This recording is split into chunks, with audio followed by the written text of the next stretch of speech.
नमस्कार. इथपर्यंत आले म्हणजे तुम्ही थंबनेल बघितला, इंट्रो बघितला. दोघी गोष्टी बघितल्या त्या तुम्हाला आवडल्या म्हणून तुम्ही इथपर्यंत आले. पण तुम्ही एक काम करत नाही. जे काही लोकांनी केलंय पण माझ्या निदर्शनास आले की काही लोक नाही करत. मी माझं काम करतोय. तुम्ही तुमचं काम केलं पाहिजे. मदत केली पाहिजे. तुम्ही एक काम करत नाही. ते काम कोणतं? तुम्ही सबस्क्राईब करत नाही. सबस्क्राईब इथे बटन सबस्क्राईब करा. बस. धन्यवाद.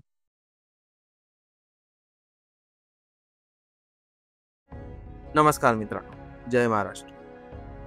कसे आहात तुम्ही? मजेत. चांगले. चला आपण पुढे चलूया. आज आपण एका नवीन ठिकाणी मी तुम्हाला घेऊन चाललोय. नवीन ठिकाणी म्हणजे मागच्या व्हिडिओमध्ये तुम्ही बघितलं की मी तिथे गेलो ऑलरेडी, पण तिथला जो इन्फॉर्मेटिव्ह पार्ट होता तो मी तुमच्यापर्यंत पोहोचवू शकलो नाही. त्याच्यामुळे आता मी तुम्हाला तुमच्यापर्यंत तो भाग पोहोचवतो. त्या भागासाठी तुम्ही तयार आहात.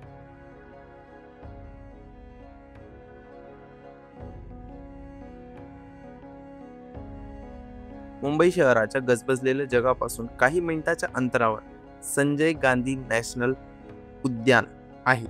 खोलवर हिरवाईत दडलेलं एक प्राचीन रहस्य, एक शांतीचं मंदिर आणि एक अनुभवण्यासारखी जागा त्या उद्यानामध्ये आहे. ती म्हणजे कान्हेरी गुफा.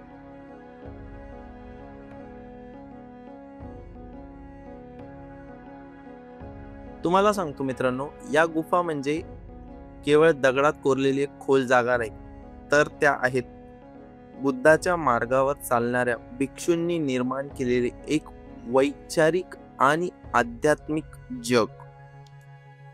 आणि त्या जगाचा अनुभव मी घेतोय आणि तुम्हीही घ्या. इथे आल्यानंतर लोक सेल्फीज, फोटोज, व्हिडिओज याच्यासाठी व्यस्त असतात. मी देखील होतो, पण त्याशिवाय मी तिथल्या ज्या काय म्हणता पूर्ण परिसराला मी अनुभवत होतो.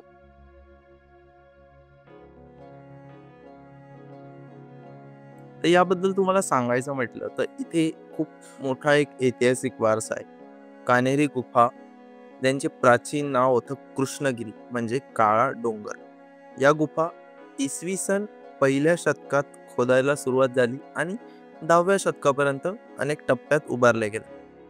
एकूण 109 गुफा, काही ध्यानासाठी, काही निवासस्थानासाठी, तर काही उपासनेसाठी आहेत. बघा, आता ही माहिती ऑनलाईन दिलेल्या माहितीनुसार आहे, पण तिथे जेव्हा जे साइन बोर्ड्स मी बघितले तिथले, तर तिथे वेगळं सांगितलं गेलं. म्हणजे इसवी सन पूर्व 3ऱ्या शतकापासून याचं काम चालू झालं. शतकानुशतक भिक्षूंनी इथे वास्तव्य केलं, ध्यान केलं, शिक्षण दिलं. हे होतं त्या काळातलं कोकण किनाऱ्यावरील बौद्ध विद्यापीठ. सोपारा, कल्याण, नाशिक, पैठण आणि उज्जैन सारख्या बंदरांशी याचा व्यापार आणि सांस्कृतिक संबंध होता. म्हणजे आपल्या या कान्हेरी गुफा या प्लेसचा. आता येथील गुफांचे वैशिष्ट्य तुम्हाला सांगायचं म्हटलं तर प्रत्येक गुफेच्या समोर एक पाण्याचं टाक, डोंगरावर कोरलेल्या शेकडो पायऱ्या, छतावर कोरलेली जलवाहिनीची व्यवस्था. हा संपूर्ण गुफा समूह म्हणजे त्या काळातलं अभियांत्रिकीचं एक जिवंत उदाहरण आहे. नेक्स्ट लेवल एकदम. सुरुवातीच्या गुफा साध्या आहेत, दगडाचे पलंग, ध्यानासाठी खोल्या. पण जसं जसं महायान पंथ वाढत गेला तशी कोरी मूर्ती, बोधिसत्व, बुद्धाच्या लिटणी, त्रिमूर्ती यांची संख्या वाढू लागली. जसं की तुम्ही बघू शकता व्हिडिओमध्ये, तुम्हाला दिसतंय की एकदम बारीक कोरीव काम केलं गेलंय, एकदम खतरनाक. आजच्या लोकांना जमणार नाही, माझं क्लिअर म्हणणं आहे, जमणार नाही. येथील काही गुफांचे वैशिष्ट्य मी तुम्हाला सांगतो. येथील एक गुफा आहे, गुफा क्रमांक 3, ग्रेट चैत्य या नावाने तिला ओळखले जाते. या संपूर्ण गुफा मालिकेतील सर्वात भव्य व महत्वाची गुफा म्हणजे ग्रेट चैत्य, गुफा क्रमांक 3. या गुफेच्या प्रवेशद्वारावर 2 उंच बुद्ध मूर्ती उभ्या आहेत आणि आतमध्ये आहे एक भव्य स्तूप. या भोवती 34 खांबांचा मंडप आहे. हे सर्व मिळून निर्माण करतात एक आध्यात्मिक ऊर्जा, जिथे हजारो भक्तांनी प्रार्थना केली असेल. या गुफेच्या रचनेत कार्ले गुफेची शैली दिसून येते. कार्ली गुफा म्हणजे आपली एकविरा देवीचा डोंगर आहे ना, कार्ला तिकडची, पण त्यात काही बदललेलं सौंदर्य आहे. खांबावरची नक्षी, फुलपाखरू, सिंह आणि बौद्ध कथा सांगणारी शिल्प. तर पुढली गुफा आहे दरबार गुफा, म्हणजे त्या काळातली धर्मसभा. गुफा क्रमांक 11. एक भव्य सभागृह जिथे 500 भिक्षूंनी एकत्र येऊन धर्मचर्चा केली असेल. गुफेच्या मध्यभागी बुद्धाची मूर्ती सिंहासनावर बसलेली, त्याच्या समोर वाचक वाचत असेल. तुम्ही डोळे मिटून ऐकू शकता.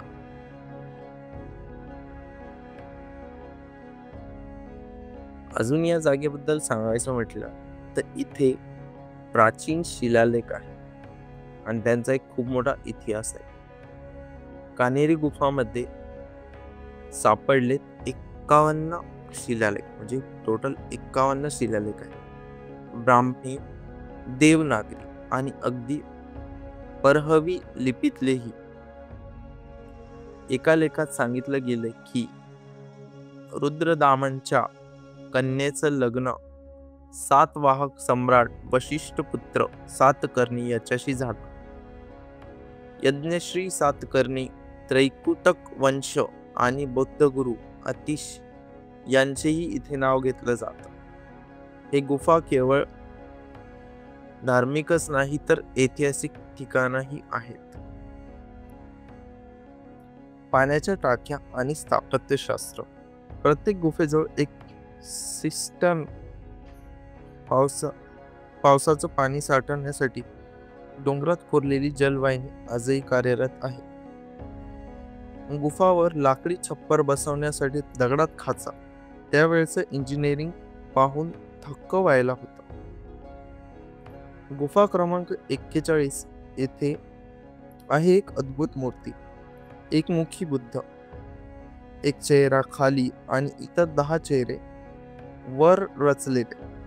या मूर्तीच्या बाजूला संकट दर्शवणाऱ्या लिटणी कोरल्या आहेत. सिंह, हत्ती, सर्प, आग, अपघात बुद्धाचं रक्षण करण्याच्या रूपात दर्शन देतात. गुफा क्रमांक 34 मध्ये अजूनही बुद्धाची अपूर्ण चित्र दिसतात, अधुरी पण जिवंत. इथे काही काळापूर्वी संपत्तीचं उत्खनन झालं होतं. 1853 साली काही स्तूप उघडले गेले, जिथे आढळले राख, मातीच्या शिक्क्यांवर बुद्ध, सोने, मोती, मौल्यवान वस्त्र आणि तांब्याच्या पट्ट्या. बुद्ध धर्माच्या शिकवणीच्या पुराव्यासकट. कान्हेरी गुफा म्हणजे काळाच्या प्रवाहात जपलेली एक शांत अनुभूती. इतिहास, अध्यात्म, वास्तुशास्त्र आणि कला यांचं अद्वितीय मिश्रण. तुम्ही येथे पाऊल ठेवलं की तुम्ही फक्त गुफांमध्ये नाही तर हजारो वर्षापूर्वीच्या शांततेच्या एका अध्यायात प्रवेश करतो.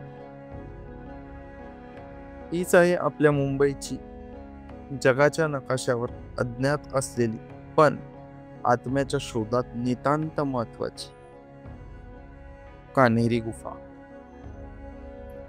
तर मित्रांनो, व्हिडिओ आवडला असेल तर लाईक करा, कमेंट करा, शेअर करा, सबस्क्राईब करायला विसरू नका. जय हिंद, जय महाराष्ट्र.